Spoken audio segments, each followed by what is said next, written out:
In just a few species, however, the males in a neighbourhood don't compete with one another, but collaborate to form a team.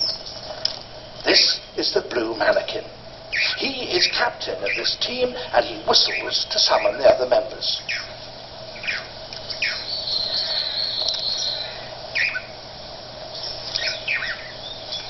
The team is complete, and the show begins. They are striving to prove that they are the best team of acrobats in the neighbourhood. A female arrives. She is going to get a close-up view of the performance from the actual dancing perch. If she is sufficiently impressed, she will mate with the captain. But why should the assistants help him? Because if something happens to the captain, one of them will have the chance to inherit his position. It may not be a large chance, but it's better than performing solo and having no chance at all.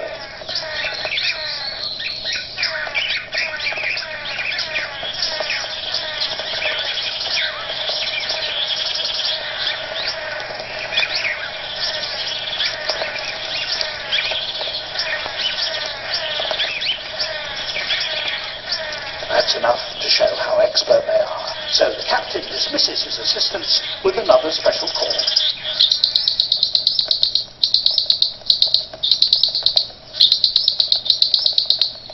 If the lady decides to accept him, she will mate with him nearby. She will then fly away, and he will just keep on dancing, hoping for another success. He will never knowingly see his offspring.